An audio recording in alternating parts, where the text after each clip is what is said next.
আজ আমরা ঢাকা থেকে রওনা করলাম কলকাতার পথে। যারা সড়ক পথে স্থলবন্দর দিয়ে কলকাতা যাবেন, মূলত এই ভিডিওটা তাদের জন্য। যারা মূলত 2 থেকে 3 দিনের জন্য কলকাতা যাবেন এবং কলকাতার শহরটা আপনারা টই করে ঘুরে দেখবেন, মূলত এই ভিডিওটা আপনাদের একটা পরিপূর্ণ গাইডলাইন হিসেবে কাজ করবে।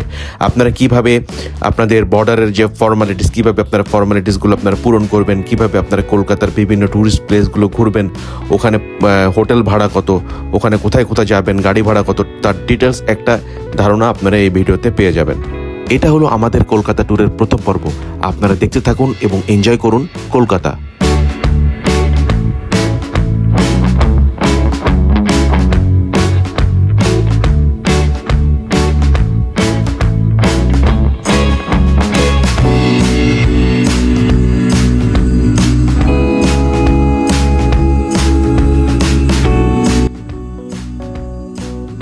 হ্যালো ভিউয়ার্স, আসসালামু আলাইকুম। আপনারা সবাই কেমন আছেন? আমার বিশ্বাস আপনারা সবাই অনেক ভালো আছেন।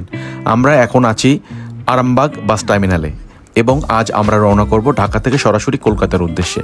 তো সেই অনুযায়ী আমরা আজ রওনা করব শ্যামলী পরিবহনে। আমরা ঠিক শ্যামলী কাউন্টারে বাসের জন্য ওয়েট করছিলাম। ঢাকা টু কলকাতার এই বাসের টিকিট আমাদের পড়লো জনপ্রতি 2000 টাকা করে। এই বাসে করে আমরা সরাসরি চলে যাব বেনাপোল বর্ডারে এবং ওইখান থেকে ইমিগ্রেশন ক্রস করার পরে ঠিক বর্ডারের ওই পাশেই ইন্ডিয়ার ভিতরে আমাদের জন্য শ্যামলীর আরেকটা গাড়ি আমাদের জন্য ওয়েট করবে এবং ওই গাড়িতে করে আমরা সরাসরি চলে যাব কলকাতায়। ভিউয়ার্স, আমাদের গাড়ি অলরেডি চলে আসছে, দেখতে পাচ্ছেন। আমরা এখন গাড়িতে উঠে যাব। জানি না কখন পৌঁছাবো, রাস্তা জ্যাম আছে, তো চলেন যাওয়া দেখা যাক। আমাদের গাড়ি আসার টাইম ছিল রাত 11টায়, কিন্তু সেই গাড়ি আসার পর গাড়ি ছাড়তে 1:45-এ গাড়ি ছাড়লো। টোটাল 2 ঘন্টা 45 মিনিট এখানে লেট হলো। আমরা ঠিক রাত 1:45 রওনা করলাম ঢাকা থেকে কলকাতার উদ্দেশ্যে। রাত 12টা বাজার সাথে সাথেই আমরা পা দিলাম 15ই আগস্ট 2024। আর বিশেষ করে আপনারা সবাই জানেন যে এই সময় যে আমাদের দেশের পলিটিক্যাল সিচুয়েশন এবং সব মিলাই খুব একটা ভালো ছিল না, এবং মনে করেন যে ইন্ডিয়ান বর্ডারটা ছিল খুব কড়াকড়ি। বিশেষ করে ইন্ডিয়ান বর্ডারটা খুব রেস্ট্রিক্টেড ছিল, ট্যুরিস্টদের জন্য টোটালি বন্ধ ছিল, এবং সেই ক্ষেত্রে ওরা শুধু মেডিকেল ভিসা এবং স্টুডেন্ট ভিসা তারা অ্যালাউ করছিল, কিন্তু কোনো ট্যুরিস্ট ভিসা অ্যালাউ করছিল না। কিন্তু যেহেতু আমরা আগে থেকেই আমাদের টিকিট করে রেখেছিলাম এবং আমাদের রিটার্ন টিকিটও এয়ারে করা ছিল, যার ফলে আমরা একটু রিস্ক নিয়েই রওনা করলাম কলকাতার উদ্দেশ্যে। যাত্রাপথে আমাদের ছোট্ট একটা বিরতি দিল যে হাইওয়ে রেস্টুরেন্ট সাম্পানে, এবং ওখান থেকে জাস্ট আমরা একটু মিষ্টি জাতীয় কিছু খেলাম, কারণ আমরা অলরেডি ডিনার করে রওনা করেছিলাম। ওখানে 15 থেকে 20 মিনিটের একটা বিরতি থাকে, আপনি ইচ্ছা করলে ওখানে রাত্রে ডিনারটাও সেরে ফেলতে পারেন। হালকা কিছু খেয়ে আবার আমরা রওনা করলাম বেনাপোল বর্ডারের উদ্দেশ্যে, এবং আমরা চিন্তা করছিলাম আসলে সকাল কয়টার সময় আমরা যে পৌঁছাবো। সম্মানিত যাত্রী মহোদয়গণ, আর অল্প কিছুক্ষণের মধ্যে আমরা ঠিক ভোর 5:45 বেনাপোল বর্ডারে এসে হাজির হলাম। আমাদের টোটাল সময় লাগলো 4 ঘন্টা। শ্যামলী পরিবহন থেকে আমার টি শার্টে একটা রেড কালার স্টিকার লাগিয়ে দিল। আসলে এইটা কি, এটা সম্পর্কে একটু পরে বলছি। গুড মর্নিং ভিউয়ার্স, আমরা অলরেডি বেনাপোলে নামলাম কেবল বাস থেকে, এবং আমরা এখন যাচ্ছি হচ্ছে ইমিগ্রেশনের যে লাইনে ট্রাভেল ট্যাক্স যেটা আছে, ট্রাভেল ট্যাক্সের জন্য আমাদের লোক অলরেডি ফোনে চলে গেছে। আমরা এখন লাইন দিব। এটা হচ্ছে টোটাল ইমিগ্রেশনের লাইন। আমার পিছনে যেটা দেখতে পাচ্ছেন, এই যে বিল্ডিংটা, এখানে মূলত ইমিগ্রেশন হয়। আর ইমিগ্রেশন অফিসটা খুলবে হচ্ছে সকাল 7টার সময়, আর এখন বাজে সকাল 6টা। এখন আমাদের 1 ঘন্টা এখানে ওয়েট করতে হবে। যারাই আসতেছে তারা এখানে টোটাল লাইন দিচ্ছে। টোটাল আমরা লাইনে দাঁড়ায় আছে, পিছনে আরও লম্বা লাইন হচ্ছে, এদিকে আরও লম্বা লাইন চলতেছে সাইডটা। যত দেরি হবে তত লাইনটা আরও বাড়তে থাকবে। এটা আসলে এইটা সবচেয়ে বড় পেইন, এই যে ইন্ডিয়ান লাইনে থেকে ইমিগ্রেশন করাটা। এই বাই রোডে আসলে জাস্ট এতটুকুই প্রবলেম হয়, আর বিশেষ করে কদিন তো ট্যুরিস্ট বন্ধ ছিল, যার জন্য প্রেশারটা একটু বেশি। ভিউয়ার্স, এবার আপনাদের বলবো আমার টি শার্টের রেড স্টিকারটা কি। আসলে আমরা শ্যামলী আরএন পরিবহনে যেহেতু এসেছিলাম, এই স্টিকারটা তারাই আমাদের লাগিয়ে দিয়েছিল। আর এটা দেখলেই বোঝা যাবে যে না, আমরা এই বাসেরই যাত্রী। তো এটা সুবিধা কি? এটা সুবিধা হলো যে আমাদের যে ট্রাভেল ট্যাক্স যে 1200 টাকা প্লাস পাসপোর্ট তাদের কাছে দিলেই, তাদের স্টাফদের কাছে দিলেই, তারা আপনাকে সোনালী ব্যাংকের মাধ্যমে ইনস্ট্যান্ট ট্যাক্স দিয়ে আপনার পাসপোর্ট নিয়ে আসবে। এবং বর্ডারে যত বড়ই লাইন থাক না কেন, যত ভিড় থাক না কেন, আপনাকে একদম গেটের ফ্রন্ট লাইনে নিয়ে আসবে, যাতে করে আপনি খুব স্মুথলিভাবে আপনি ইমিগ্রেশন পার করতে পারেন। আমরা ওয়েট করছিলাম যে আমাদের পাসপোর্টটা কখন আসে। এমডি তরিকুল ইসলাম, তরিকুল ইসলাম, ফয়েজ আহমেদ, ফয়েজ এমডি সোহাগ হাসান,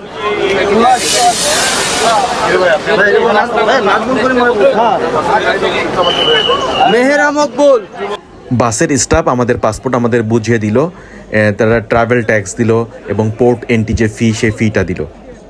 আজ 15ই আগস্ট এবং বর্ডার ছিল প্রচণ্ড কড়াকড়ি। এখানে প্রপার ডকুমেন্টস না থাকলে ইন্ডিয়া ঢোকাটা খুব মুশকিল ছিল। আমরা খুব স্মুথলিভাবে আমাদের ইমিগ্রেশন শেষ করলাম এবং আমরা এই পথেই আমরা বাংলাদেশের যে সীমানা, এই সীমানা পার হয়ে এখন আমরা ইন্ডিয়ান সীমানা যাচ্ছি। আজ 15ই আগস্ট এবং আজ হলো ভারতের স্বাধীনতা দিবস, যার জন্য তারা ইন্ডিয়ান বর্ডার সাইডটা অনেক সুন্দর করে সাজিয়েছে এবং ওখানে চলছিল বিভিন্ন ধরনের অনুষ্ঠান।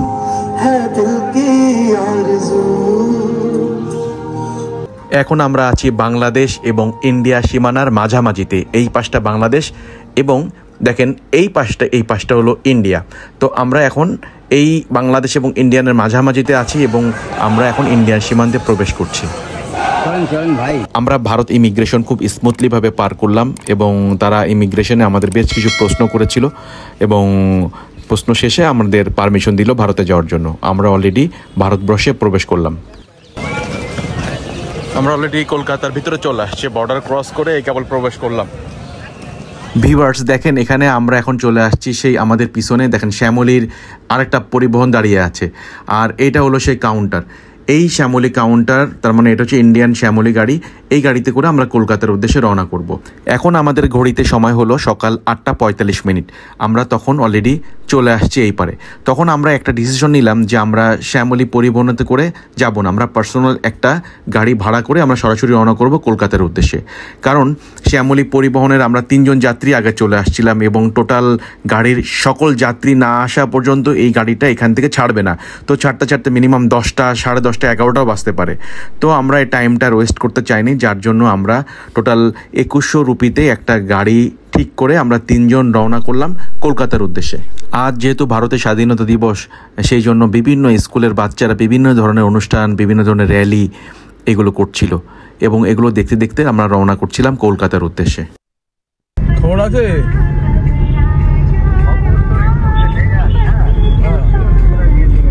আমরা প্রায় 3 ঘন্টার পরে আমরা কলকাতায় প্রবেশ করলাম। আসলে ওই দিনকে ছিল সরকারি বন্ধ, যার জন্য কলকাতার রাস্তাঘাট ছিল যথেষ্ট পরিমাণে ফাঁকা। আর বিশেষ করে আমাদের গন্তব্য হলো কলকাতার মার্কিউ স্ট্রিট, কারণ মার্কিউ স্ট্রিটে আমাদের হোটেল বুকিং করা আছে। তো সরাসরি আমরা চলে যাব আমাদের হোটেলে। আমরা ঠিক সকাল 11:30টায় আমাদের হোটেলে এসে পৌঁছালাম। হোটেল এমিরেটস, এটা হচ্ছে মেইনলি আমাদের হোটেল, আর হোটেলের জাস্ট এইটা হচ্ছে আমাদের হোটেলে যাওয়ার পথ। আসলে আমি হোটেলটা বুকিং করেছিলাম আগোডার মাধ্যমে। যখন আগোডার যখন বুকিং করি তখন আমার কাছে বেশ ভালোই লাগতেছিল, ছোটোখাটো মোটামুটি পরিপাটি ভালোই লাগতেছিল হোটেলটা। তা আপনারা আগোডার থেকে অনেক হোটেল আছে কলকাতার, আপনারা দেখে বুকিং করতে পারেন।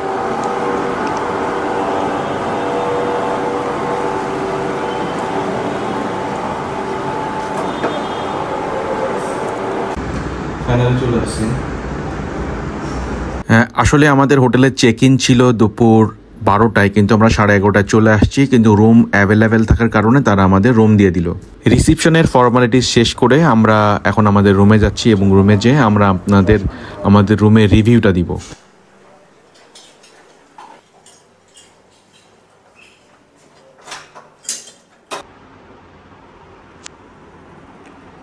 কিছু 4 নম্বর রুম, আর এখানে থাকবে, এখানে একটি ইন্টারকম আছে। আর এটার মেইনলি হচ্ছে ভিউটা হচ্ছে এরকম। রুমটা দুজনের জন্য পারফেক্ট। এরকম ডাবল বেডের একটা রুম, এসি, আবার উপরে ফ্যান দেওয়া আছে। আর এই সাইড থেকে যদি দেখেন তো এই সাইডে একটা টেলিভিশন থাকবে। এখানে টি কফি স্টেশন, আর এই সাইডে অনেকগুলো টয়লেট্রিজ দেখা যাচ্ছে, টয়লেট্রিজ আছে। এই সাইডে একটা মিরর, এখানে ক্যাবিনেট,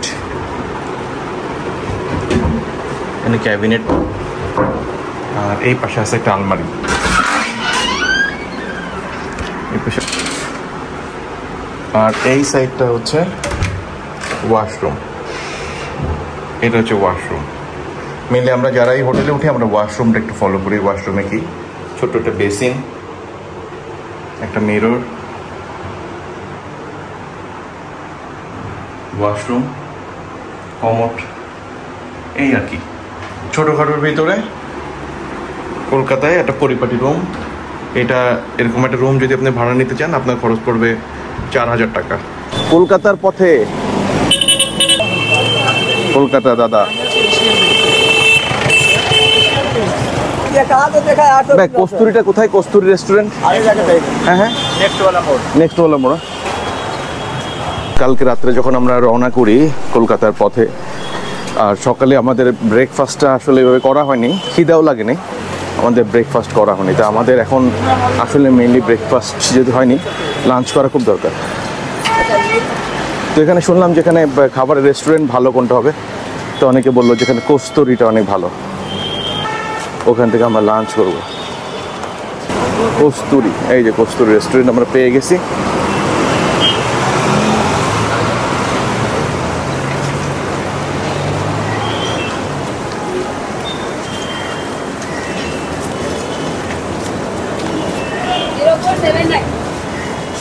এটা যাওয়ার পথ না? যাও।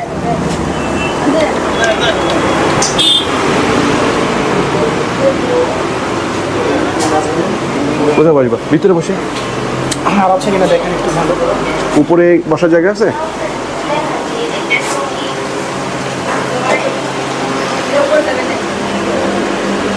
কস্তুরি, আমাদের বাংলাদেশেও কস্তুরি আছে, তবে আমি ইন্ডিয়ারটা তো এখন ট্রাই করে দেখবো কেমন খাবার টেস্টটা।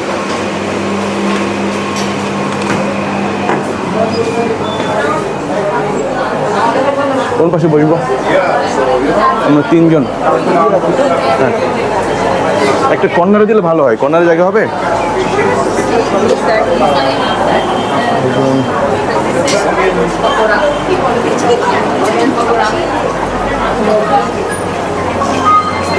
আমরা এখানে বসি না?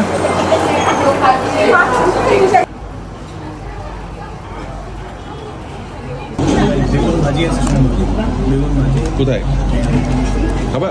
দেখলাম, হ্যাঁ এই তো কথা এলো চিত্র পড়লাম আমি এই বেগুন আমার কেমন লাগছে বেগুন ইলিশ ভেটকি পাতুরি যেটা আছে এটা কত করে?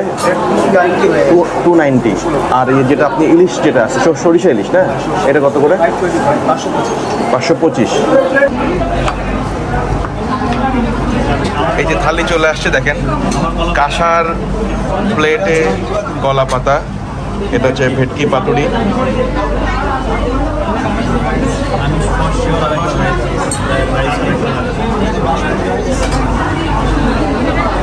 হচ্ছে স্পেশাল মাটন কষা। এটা হচ্ছে আলু পোস্ত।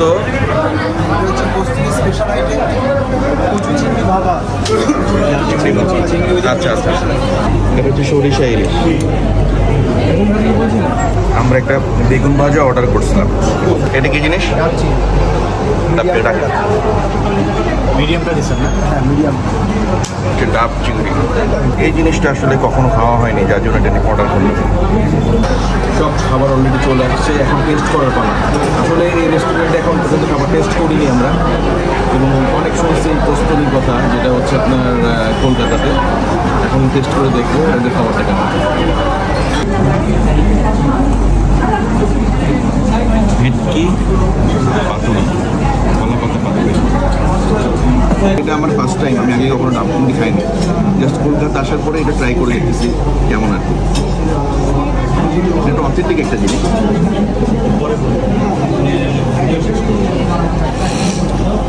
অদ্ভুত হেভি টেস্ট। আপনারা এখানে আসলে অবশ্যই এই জিনিসটা টেস্ট করবেন, এটা আসলে খুব অথেন্টিক একটা জিনিস। এটা হচ্ছে কচু পাতা চিংড়ি দিয়ে ভাপা, কালারটাই অসাধারণ।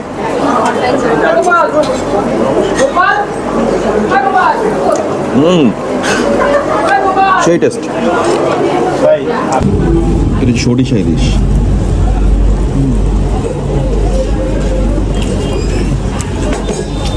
অরিজিনাল যে সরিষা ইলিশের যে টেস্টটা, অরিজিনাল যে টেস্টটা, এইটা হচ্ছে অরিজিনাল সরিষা ইলিশ।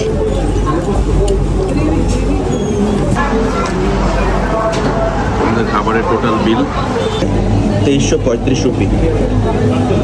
তবে খাবার অসাধারণ ছিল এবং আমরা অনেক খাবার অর্ডার করেছিলাম। বিশেষ করে আপনি যখন নতুন কোনো দেশ ভ্রমণ করবেন তো সেই ক্ষেত্রে খুবই জরুরি হলো সেই দেশে একটা সিম নেওয়া। তা আমরা এয়ারটেলের একটা সিম নিয়ে নিলাম, আমাদের পাসপোর্টের এগেনস্টে 400 রুপি দিয়ে একটা সিম নিয়ে নিলাম 1 সপ্তাহের জন্য। আর এখানে মোবাইল সিম নিতে গেলে আপনাকে তারা একটা ছবি তুলবে আপনার, এবং আপনার পাসপোর্টের স্ক্যান কপি তারা রাখবে। এবার আমরা উঠবো ইয়েলো ট্যাক্সিতে। আসলে কলকাতায় আসবেন আর ট্যাক্সিতে ইয়েলো ট্যাক্সিতে উঠবেন না, সেটা কি হয়? আমরা মার্কিউ স্ট্রিট থেকে 100 রুপি দিয়ে একটা ইয়েলো ট্যাক্সি ঠিক করলাম। আমাদের গন্তব্য, আমরা যাব হচ্ছে ভিক্টোরিয়া মেমোরিয়ালে। আমরা কলকাতা শহর দেখতে দেখতে আমরা চলে আসলাম ভিক্টোরিয়া মেমোরিয়ালের সামনে।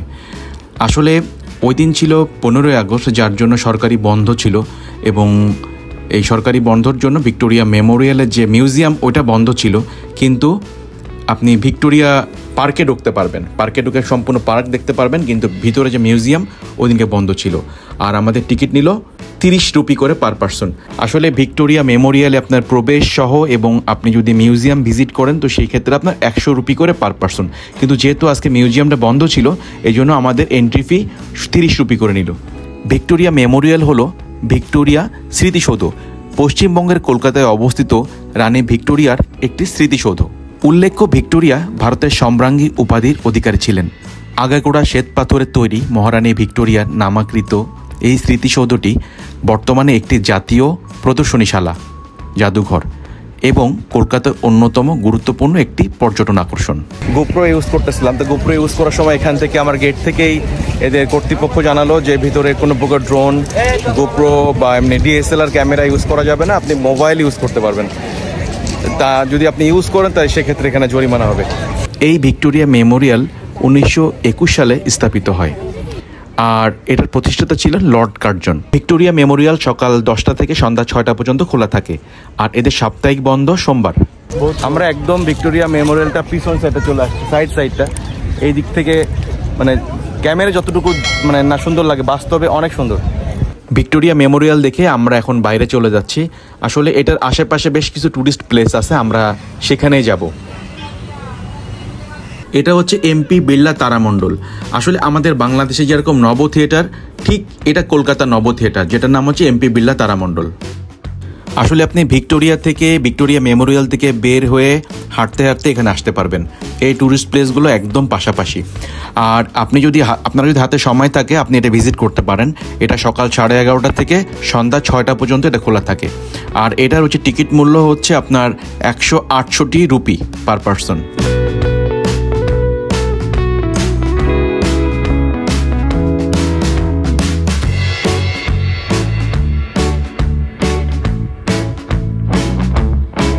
এমপি বিড়লা তারামণ্ডল থেকে আমরা এখন যাচ্ছি হচ্ছে সেন্ট পলস ক্যাথেড্রালস। এটা হলো কলকাতার সবচেয়ে বড় চার্চ। এই চার্চটা ওপেন হয় সকাল 10টা থেকে সন্ধ্যা 6টা পর্যন্ত, আর এখানে এন্ট্রি ফি ছিল 20 রুপি করে পার পারসন।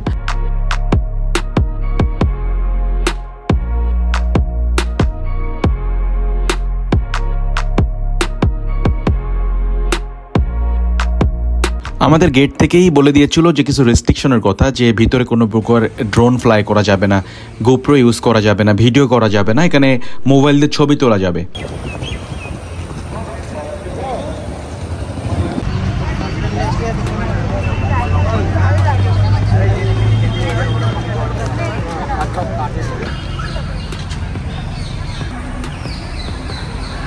কলকাতায় অবস্থিত এই গির্জাটির নির্মাণ কাজ শুরু হয় 1839 সালে এবং নির্মাণ কাজ শেষ হয় 1847 সালে।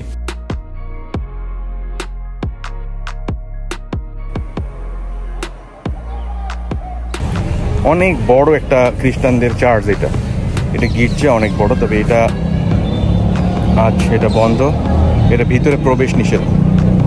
আপনি ভিক্টোরিয়া মেমোরিয়াল থেকে হাঁটতে হাঁটতে এমপি বিড়লা তারামণ্ডল, তারপরে আপনার এই যে চার্চ, এগুলো সব পাশাপাশি, আপনি এগুলো হেঁটে হেঁটে সব দেখতে পারবেন।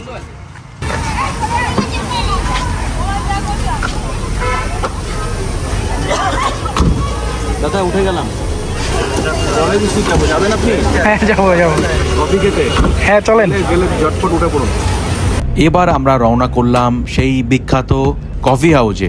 আপনি কলকাতায় আসবেন আর কফি হাউজে যাবেন না তা কি হয়? ছোটবেলা থেকেই মান্নাদের সেই কফি হাউজের আড্ডা, সেই আড্ডা প্লেসে যাব এখন কফি খাওয়ার জন্য। কলেজ স্ট্রিট কফি হাউজ বা ইন্ডিয়ান কফি হাউজ হলো উত্তর কলকাতার কলেজ স্ট্রিটে, ঠিক প্রেসিডেন্সি ইউনিভার্সিটির বিপরীত পাশে। তবে আপনি যে কোনো জায়গা থেকে জাস্ট কলেজ স্ট্রিট বললেই আপনাকে জায়গা নিয়ে আসবে। কাঞ্জিলাল আমাদের দেশে নীল ক্ষেতের সাথে এই জায়গাটার অনেক মিল। এই সেই coffee house, Indian coffee house, সেই বান্নাদের কফি হাউস। অনেক দিনের প্ল্যান ছিল আসবো, কিন্তু আশা হলো।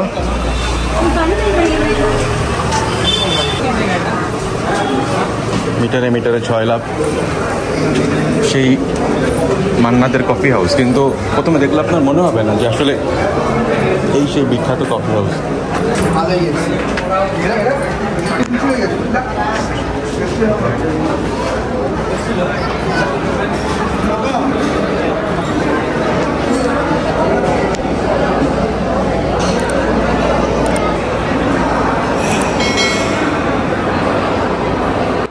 খুবই জমজমাট একটা পরিবেশ। এখানে কোনো বসার কোনো খালি কোনো সিট নেই, টোটাল একদম পরিপূর্ণ টইটুম্বুর। আর বিশেষ করে আপনি এখানে আসবেন, কফি খাবেন, গান শুনবেন, আড্ডা মারবেন, আড্ডা মারার মতন একটা প্লেস। প্রচুর শব্দ এখানে। এটা হচ্ছে কফি হাউসের মেনু। এখানে বিভিন্ন ধরনের মেনু আছে, এই মেনু অনুযায়ী আপনি খাবার অর্ডার করতে পারবেন। 1958 সাল থেকে আপনাদের এই কফি হাউস, অনেক বছর হয়ে গেল। এমনি টোটালি সকাল কটা থেকে খোলা থাকে এটা, কখন বন্ধ হয়? সকাল 12টা থেকে রাত 8টা পর্যন্ত। আচ্ছা আচ্ছা, এক শিফট ডিউটি।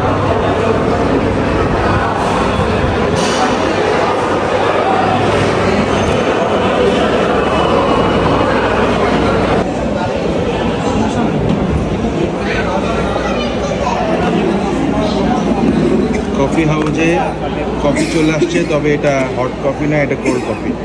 কফি হাউজে আসছি কফি খেতে, আর এটা হচ্ছে কোল্ড কফি।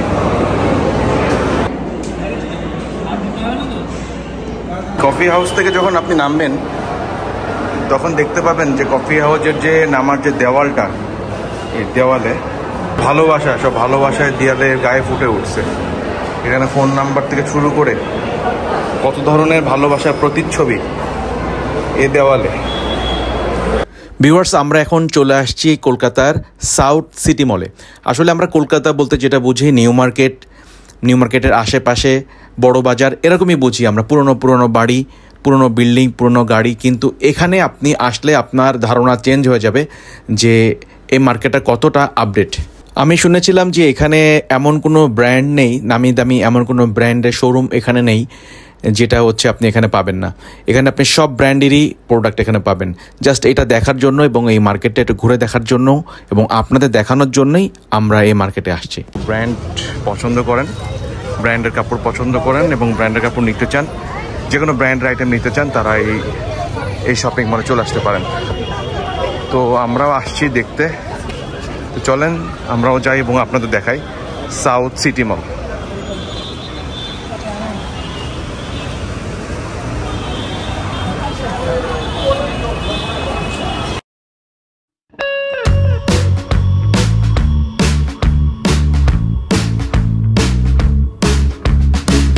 শপিং মলটা আসলে অনেক বড়। এখানে আসলে আপনার ধারণা চেঞ্জ হয়ে যাবে যে এটা আসলে কলকাতা নাকি অন্য কোনো মার্কেট।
এটা হচ্ছে এই মার্কেটের সবচেয়ে বড় মুভি থিয়েটার হল। আমাদের বাংলাদেশে যেরকম স্টার সিনেপ্লেক্স বা যমুনা ফিউচার পার্কের যেটা আছে ব্লকবাস্টার, এটা হচ্ছে এই মার্কেটের সবচেয়ে বড় মুভি থিয়েটার হল।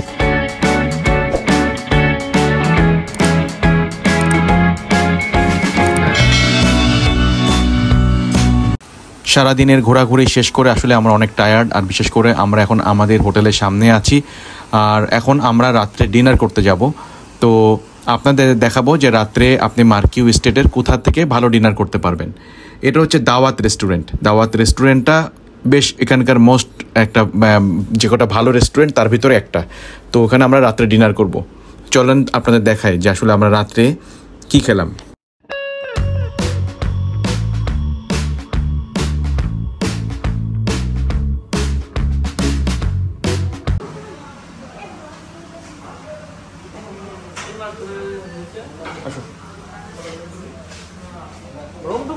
আসলে সারাদিন খুব টই টই করে ঘোরার পরে আমরা ছিলাম অনেক ক্ষুধার্ত।